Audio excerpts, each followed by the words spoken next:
Kembali di Rakyat Bersuara. Sebelum saya ke kubu yang sebelah kanan ya, saya ingin menyapa dulu Bung Sofyan Daud langsung dari Banda Aceh. Bung Sofyan Daud, tokoh masyarakat Aceh, saya sebut itu ya. Saya nggak mau sebut yang masa lalu-lalu lah, 2003. Bang Sofyan apa kabar? Sehat selalu? Baik, alhamdulillah. Oke. Ini saya belum lihat visualnya. Oke. Bang Sofyan, waduh, masih seperti dulu, lebih dari 20 tahun ya. 22 tahun, lu sempat jadi juru bicara. Bang, tadi saya, abang belum bergabung, tapi saya mau tanyakan, tadi abang mendengar nggak Bang Said Didu menyampaikan berbagai data yang menurut saya eksklusif? Iya, mendengar. Oke, baik. Meskipun kebenarannya saya belum tahu, sekali lagi, saya akan konfirmasi nanti. Tapi saya ingin tanya ke Bang Sofyan Daud, apakah abang punya komentar terkait apa yang disampaikan Bung Said Didu? Iya. Yang pertama, Assalamualaikum warahmatullahi wabarakatuh. Waalaikumsalam warahmatullahi wabarakatuh. Ya, mohon maaf saya nggak bisa hadir langsung, kebetulan saya di Banda Aceh. Saya mendengar sekali dari kata beliau, Pak Sido. Mungkin masih kenal Pak Said? Said, kenal. Masih kenal, terima kasih. Sering ketemu, ngobrol dulu. Pernah ketemu, ada beberapa kali. Jadi, yang persoalan pulau di Aceh itu cuma acak-acak aja itu, bukan sebenarnya itu. Mungkin permainan Mendagri aja karena kerja lain mungkin. Maksudnya gimana? Gimana Bang? Acak-acak gimana? Mungkin permainan Mendagri aja itu. Permainan aja itu. Oh, permainan aja, oke. Siapa yang bermain, Bang Sofyan? Ya mungkin yang memberi SK keputusan kemarin pulau itu masuk Sumatera Utara. Oke. Sebenarnya Aceh ini ada khusus. Maksudnya itu khusus karena Aceh ini.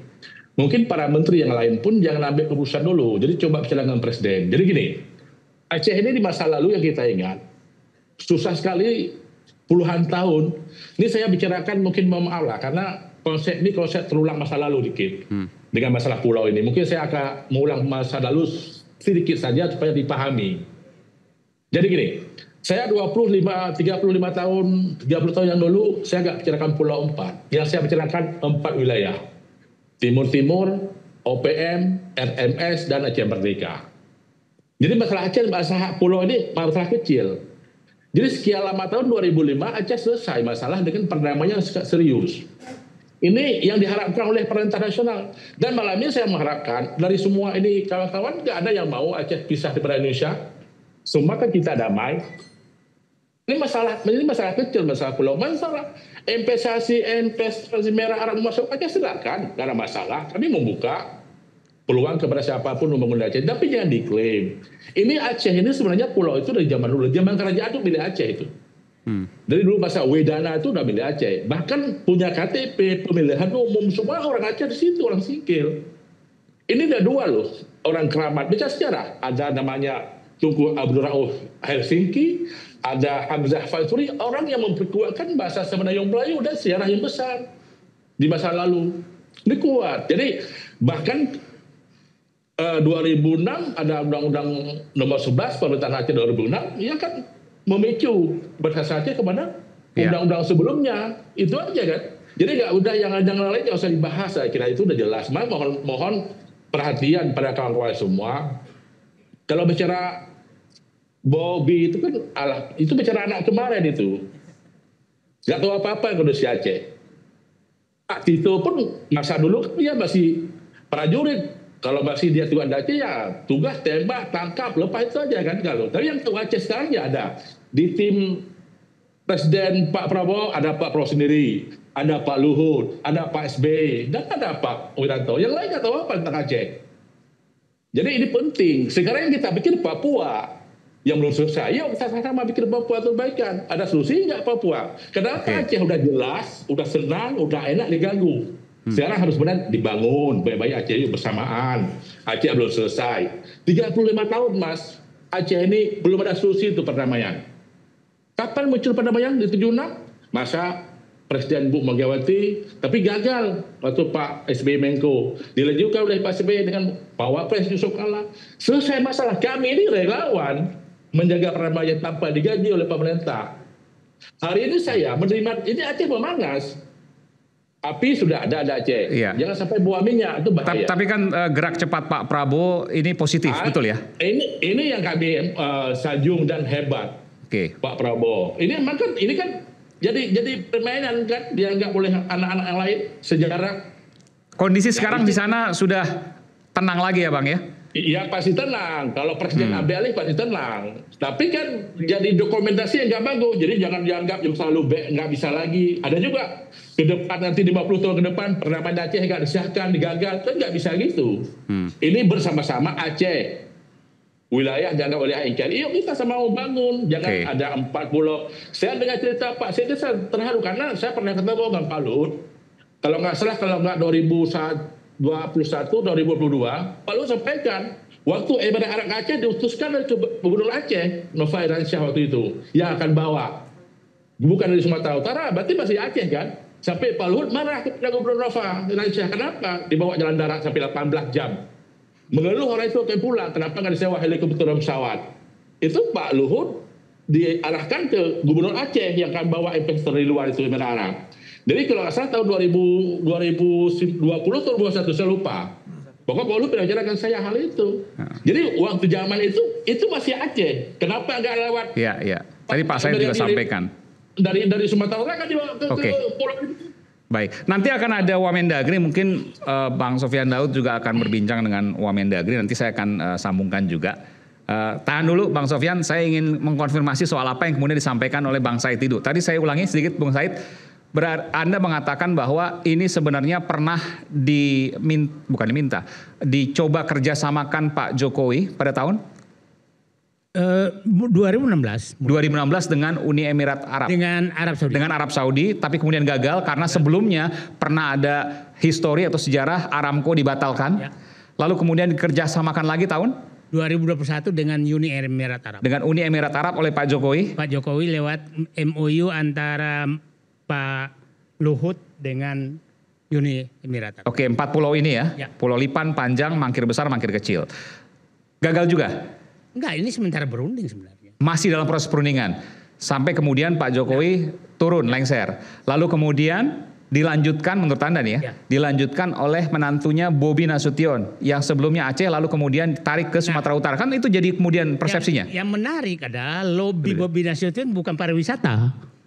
Tapi dia bilang gasnya sama dengan Andaman. Jadi berarti dia punya data. Bukan, yang bilang itu kan Bobi. Gubernur Aceh. Gubernur Sumatera Utara. Gubernur Aceh. Gubernur Sumatera Utara menyatakan dukunglah kerjasama ini karena ini menanggung sumber daya alam yang sangat besar, gas. Bobi Nasution mengatakan itu juga. Pariwisata. Tidak ada itu kata-kata itu. Yang pertama itu ada Gubernur Aceh yang mengatakan itu di Malabo pada saat mereka rapat ya. Saya katakan itu kata Bobi kepada orang yang cerita. Ya, bahwa itu bisa dipertegas siapa bercerita dengan siapa. Saya punya hak, saya punya WA-nya orang. Ya, saya juga punya hak untuk menjawab itu, ya kan? Ya. Karena ini penggiringan opini. Ya udahlah. Ini terjadi penggiringan opini. Ya kan? Jangan juga menjelek-jelekan juga dengan Jokowi pemerintahan sebelumnya. Siapa? Anda kan katakan tadi maklar, ya kan? Itu tadi maklar. Oke. Dijelaskan dari awal maklar dengan Pak Said Didu. Pertanyaan saya, secara logika saja, Anda mengetahui semuanya. Artinya apakah Anda tidak terlibat dalam hal itu? Lah, kalau Mas. Enggak sini saya ini logika saya yang sedang bermain-main dengan itu. Saya tahu ya kan? Dan saya berseberangan dengan keputusan Jokowi. Terlibat enggak? Bagaimana berseberangan ketika Anda diajak ya oleh Pak Said Didu mendampingi beliau, ya kan? Setiap kegiatan-kegiatan beliau. Dan itu adalah Pak Jokowi. Pak Sudirman Said. Ya. Beliau juga diajak. Pakai itu. Beliau juga diajak, ya. Jadi kalau logika-logika yang tadi yang dibangun ya dari pertama, padahal kita ini fokusnya adalah mengenai 4 pulau ini. Saya kasih analogi lah. Prabowo tahu tentang GAM. Apakah Prabowo terlibat GAM? Ini logika apa yang dipakai? Jangan main logika itu, bukan masalah penggiringan opini yang dibawa Bapak itu dari awal melakukan itu, ya kan? Saya tahu penyimpangan Rosneft dibatalkan oleh Jokowi. Saya terlibat dengan Rosneft. Saya tahu izin di Morowali tidak lengkap. Kok saya dianggap terlibat? Sebentar, ada pernyataan yang menurut saya ini penting banget. Tapi ini bisa punya konsekuensi hukum loh Bang Said Didu. Tadi dikatakan bahwa yang pertama kali menyampaikan, ini sepengetahuan Pak Said, bukan Gubernur Aceh bahwa ada gas dan energi di sana. Kami dengar itu hanya dari Gubernur Aceh. Muzakir Manaf atau Mualim. Ya.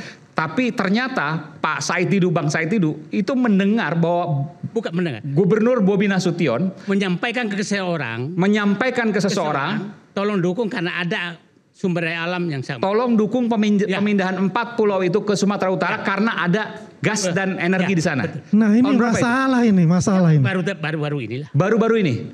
Dan itu hanya Bung Said itu yang punya. Saya punya. Buktinya ada. Bukan, orang itu menyampaikan. Saya disampaikan oleh Gubernur Sumatera Utara seperti ini. Dan orang itu adalah pejabat. Okay. Bung Eman, hal kayak seperti ini ya. Jadi ini membuat semacam opini-opini negatif kepada Pak Jokowi dan keluarganya beliau. Kalau kita bicara Bobi kan baru dilantik juga, beberapa bulan untuk dilantik itu, ya kan? Apakah dia juga mengetahui ada kandungan itu? Ya, sorry saya bicara dulu sebentar.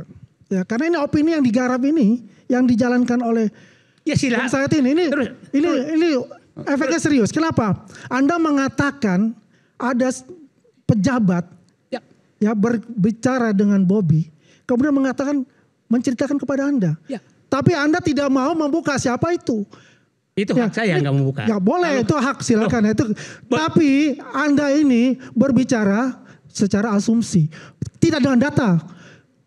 Mohon maaf, jangan kebiasaan Anda kau pindahkan ke aku. Okay? Bagaimana kebiasaan itu? Bagaimana kebiasaan? Kalau Anda selalu mengatakan kepada Jokowi, kepada pemerintah, ya selalu dengan asumsi-asumsi, tidak dengan based on data. Saya jangan memakaikan baju diri Anda ke saya. Saya tidak pernah bicara tentang asumsi. Ya, oke. Saya pelaku sejarah. Oke. Anda pelaku sejarah. Ya. Oke, tapi pertanyaan saya dengan 4 pulau itu. Anda tahu bagaimana sejarah pulau itu? Kenapa? Sejarah dari pulau itu. Sejarah yang saya tahu tentang bagaimana berunding tentang 4 pulau itu. Saya pelaku sejarahnya. Jangan Anda tahu sejarah Aceh. Kan pertanyaan sama. Enggak, karena Anda mengatakan Anda mengatakan saya tidak mau berdebat. Ya? Karena begini, ini kan dia juga nggak pernah bicara sama Bobi. Ngapain saya berdebat sama dia? Anda udah bicara dengan Bobi langsung untuk masalah itu? Bukan, ini orang yang bicara. Orang yang berbicara menyampaikan ke Anda. Ya, Anda sudah mengatakan itu adalah kenal nggak Bobi? Sahih. Kenal aja nggak? Bukan masalah kenal Bobi. Saya ke Bung Ijul dulu. Bung Ijul, apa yang disampaikan oleh Anda kan juga pakar hukum juga. Anda juga praktisi hukum. Apa yang disampaikan oleh Bung Said ini punya konsekuensi hukum juga? Oh jelas. Tapi gini Aiman, maksudnya di bantahannya juga nggak substantif juga gitu ya. Saya pikir Bung akan memberikan satu bantahan yang substantif dan memberikan indikator dari misalnya apa yang akan dikatakan Bobi, apa yang telah disikapi oleh Bobi dan segala macam. Cuma saya mau ngomong begini. Pertama, kita mesti lihat pola. Ini penting ya. Dalam satu kebijakan negara, wajah rezim itu terlihat dari polanya menentukan kebijakan. Meskipun saat ini kita sama-sama tahu pemerintah negara sedang struggling untuk integrasi politik. Kita tahu itu. Maknanya apa kita sama-sama tahu. Nah, dalam hal ini kita lihat bahwa pola-pola untuk mencaplok pulau utamanya di daerah pesisir, pinggiran dan segala macam dengan perspektif hanya angka dan ekonomi saja itu sudah banyak membawa masalah ya. Kita baru selesai dari ribut-ribut Raja Ampat dan segala macamnya, sekarang muncul lagi 4 pulau Aceh. Dan ini aktor sentralnya juga sama lagi, orang yang sangat problematik bukan hanya ketika dia jadi polisi, tetapi ketika dia jadi menteri, yaitu Tito Karnavian gitu ya. Nah dari sini sebetulnya yang kita harapkan adalah kita indikasi dari kekisruhan ini kita identifikasi dulu. Satu, jelas soal administrasi dalam pembahasan kebijakan itu ada yang salah. Ada undang-undang yang tidak dirujuk kalau tadi Bung bicara sejarah. Itu yang pertama. Yang kedua, jelas juga ada komunikasi dan koordinasi yang tidak transparan. Bukan saya mengatakan tapi masyarakat Aceh yang bilang, pimpinan-pimpinan daerah Aceh yang bilang bahwa tidak ada komunikasi yang rutin mengenai apa yang hendak dilakukan dan diputuskan. Nah ini gaya-gaya yang sering membawa konflik. Dan tadi saja Bung Said baru mengatakan ada diskusi-diskusi yang kita nggak tahu. Bukan di dalam dimensi saya juga diinformasikan demikian. Cuma kita mesti melihat bukan apakah kita membuktikan obrolannya Bung Said dengan siapa yang ada di handphonenya dia, tetapi hasilnya apa? Hasilnya apa? Tidak ada yang tidak kaget satu Indonesia ketika pulau itu berpisah dari Aceh. Dan tidak perlu kita konfirmasikan perpisahan itu ketika Mendagri dan pimpinan yang kita lihat konvers tadi itu mengatakan akhirnya mengembalikan. Berarti posisi asalnya ada di Aceh. Ditarik ke Sumut, lalu bahasa yang digunakan mengembalikan kepada Aceh. Nah ini yang harus kita konfirmasi. Kemudian supaya tidak terulangi lagi, supaya tidak terjadi lagi yang kita sebut disintegrasi dan segala macam, supaya tidak terjadi lagi kebijakan-kebijakan tanda kutip yang Bung Said bilang apa tadi, maklar pulau-pulau itu tidak terjadi. Maka sekarang kita lihat nih, satu kita lihat bagaimana sikap Gubernur Aceh, bagaimana sikap Mualem. Bagaimana sikap Bobi dan segala macamnya? Apa istilah-istilah yang digunakan? Kalau kita mau menguliti Bobi, Bung, kita lihat beberapa istilah yang digunakan. Pertama dia mengatakan itu bukan kewenangan kami, itu pusat. Ya, itu satu. Yang kedua adalah kami siap untuk berkolaborasi. Itu kedua. Yang ketiga, kami buka ruang perundingan baik dengan Aceh langsung maupun bersama-sama forum dengan nasional. Dari situ kita sudah bisa lihat arahnya kemana. Ya, yang mana dalam satu hal kebijakan itu ketika dia diputuskan menilai kebijakan itu positif atau tidak paling gampang adalah dengan menilai siapa yang diuntungkan dari kebijakan itu. Selalu begitu. Kebijakan Raja Ampat dieksploitasi siapa yang diuntungkan. Kebijakan smelter IMIP di Morowali siapa yang diuntungkan. Dan yang lainnya. Saya pikir tadi misalnya Anda mengatakan dalam konteks ini ketika itu punya Sumatera Utara yang diuntungkan adalah Gubernur Sumatera Utara. Jelas Bobi. Sumatera Utara dalam konteks pemerintahan provinsi sampai ke daerah. Itu jelas. Kenapa? Karena kan ini eksploitasi yang sifatnya misalnya kalau terjadi eksploitasi di situ itu bukan eksploitasi yang berhenti di level Tapanuli Tengah, bukan. Izinnya juga nggak berhenti di situ. Jadi kalau saya lihat apa yang kemudian Anda logikakan dengan data yang disampaikan oleh Bung Said itu, Anda setuju? Jelas setuju Satu karena jalan. Indikasinya itu mengarah ke sana. Makanya tadi saya katakan kalau kita mau membantah on behalf Bobi ya meskipun dia adalah menantunya Jokowi, kemudian kita mengatakan oh enggak, dari awal Bobi tegas menolak, kami tidak mau menerima misalnya seperti itu 4 pulau itu karena itu milik Aceh sebelumnya dan telah didiskusikan sebelumnya untuk Aceh. Oh itu jelas, berarti tidak ada indikasi. Karena tadi Bung bicara asumsi, saya bicara indikasi. Kita sama-sama nggak punya bukti. Tapi yang pasti saya kenal orang ini, saya tahu ini bukan kaleng-kaleng dan nggak mungkin ngomong sembarangan. Kalaupun ngomong sembarangan, Bung Said ini saya yang pertama kali akan menegur beliau. Gitu Bung Aiman. Ya, terima kasih. Kalau kita bicara tentang angka 4, kalau bahasa Mandarin itu si ya, artinya mati. Kita punya problem dengan angka 4 ini. Raja Ampat dan 4 pulau ini. Ya kan? Apa yang digambarkan, mohon maaf saya lupa jadi nama. Bang Ijul. Bang Ijul. Ya. Ini ada sisi benar juga. Tapi saya akan memberikan suatu pandangan lain. Mengenai dengan Bobi Nasution sebagai Gubernur Gubernur Sumatera Utara. Pandangan beliau itu karena dia berdasarkan dari data dari Kementerian Dalam Negeri adalah ini pulau adalah milik Sumatera Utara. Karena apa? Sejak 2008 itu ketika diadakan verifikasi ya, pemerintah Aceh pada saat itu membuat kesalahan dalam hal menentukan titik koordinat. Betul ya? Jadi mestinya 260 pulau di Aceh itu termasuk 4 itu. Kenyataannya hanya 2013. Tapi itu masuk 40 itu ke Sumatera Utara. Itu kan fakta sejarah. Ya, yang terjadi. Kesalahan itu pada tahun 2008 itu adalah salah mematok titik koordinat. Karena begini, koreksi kalau bisa saya salah ya. Karena Pulau Pajang, Pulau Lipan dan Mangkir Besar dan Mangkir Kecil. Ya. Itu ada namanya pulau banyak. Itu namanya sama. Ada pulau banyak namanya sama. Waktu menentukan titik koordinat itu ya di pulau yang banyak itu. Bukan pulau yang di situ. Gitu loh. Secara historis ya itu memang milik Aceh. Kenapa? Ya, undang-undang kita lihat Undang-Undang Nomor 24 tahun 59 itu patokan dari otonomi daerah. Pada saat itu ada orang Aceh yang ke Pulau Pajang, Pulau Lipan dan makin besar makin kecil. Yaitu namanya Teku Daud. Ya, dia yang mempunyai pulau itu. Ya. Pulau Pajang dan Pulau Lipan. Kemudian ada lagi namanya Teku Raden. Dia untuk mangkir besar dan mangkir kecil. Inilah yang dibilang novum baru. Sebetulnya salah satu novum baru yang mengesahkan bahwa itu benar adalah milik Aceh. Karena apa? Di situ ada jeti. Di situ ada musola, ada rumah singgah. Ya berarti ada aktivitas. Kalau tadi kan begitu. Pak Iman, ini udah bagus nih. Tapi 2009 ada lagi tuh, terusin. Ya tunggu. Kan ini bagus. Ya. Jadi kan begitu. Ini kan prosesnya ada 2009 ada lagi. Ya kan permasalahan itu kan yang 2009 tim dari Aceh juga membuat sanggahan. Membuat sanggahan itu betul. Membuat sanggahan terkait 4 pulau tersebut dan menyampaikan 4 koordinat tersebut. Betul. Lalu dipersengketakan juga sampai ke Mahkamah Agung. Ya.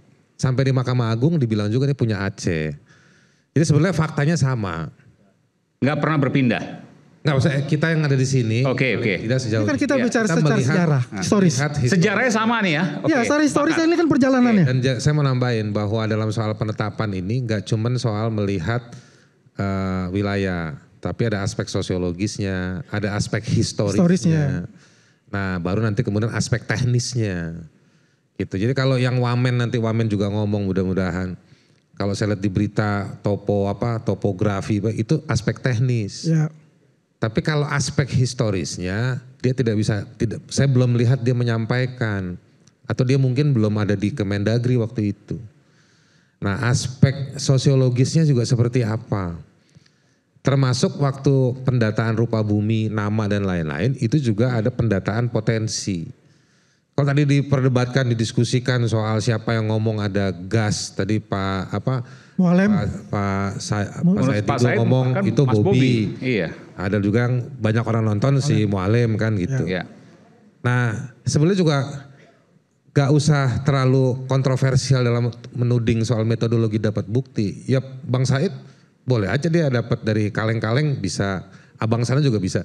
Cuman yang otentik, yang mesti ngomong ya banyak. Kementerian SDM, lalu SKK Migas, ya kan? Apalagi Badan Pengelola BP Migas. Kalau menurut saya dalam dunia bisnis pertambangan ini kan rejim gas ini yang udah jauh lebih kompleks dan eksis sudah lama. Jadi sebenarnya yang tahu data ini petanya juga udah ada di mereka-mereka itu. Nah, tapi saya belum, karena Pak Iman belum nanya saya, tadi saya cuma pengen ngelengkapin aja. Ya, karena sejarahnya tadi ceritanya udah bagus. Ya, saya mau tambahin. Ada hal teknis yang tadi ketika dipresentasikan itu diakui terjadi kesalahan. Ya. Ketika pengukuran itu termasuk menarik garis batas wilayah perairan yang katanya belum deal. Dia katakan belum deal nih wilayah perairan nih dari tahun 92 sampai sekarang. Tetapi bagaimana bisa? Dia tahu itu belum deal. Lalu dia mengukur menggunakan citra satelit TNI dan segala macamnya. Tapi tanpa melibatkan Aceh, tanpa melibatkan Sumatera Utara. Lalu dia putuskan sendiri. Padahal dia bukan orang yang berkepentingan. Yaitu dia di Kemendagri. Ini dia sedang membantah sendiri proses teknis yang dia lakukan. Nah itu yang mesti kita perhatikan. Makanya tadi ketika kita lihat presentasinya. Dia katakan dia ngukur sendiri nih. Tidak melibatkan Sumatera Utara dan Aceh. Baru masyarakat berasumsi ini ada yang diadu di sini karena pihaknya aja tidak dilibatkan. Nah itu yang kami katakan, makanya ketika di situ oke, mungkin Bobby punya kepentingan, dia dapat 4 pulau bisa dikelola dan segala macam. Tetapi apakah ketika itu Bobby memeriksa posisi pemeriksaan sebelumnya, dokumentasinya, dan bahkan presentasi hari ini yang mengatakan bahwa si pemberi SK 300 itu juga melakukan kesalahan dalam pengukuran teknis. Nah itu yang kami tunggu sebetulnya. Ada pertanyaan dari Anda terkait dengan proses keputusan ini sampai kemudian akhirnya kembali. Kita kembali saat lagi. Isu hangat kadang bikin penat, apalagi kalau tidak bisa mencerna dengan cermat. Jangan lupa secangkir kopi hangat yang nikmat untuk menemani kebersamaan program Rakyat Bersuara. Bersama saya Aiman Wicaksono, saya akan kembali saat lagi.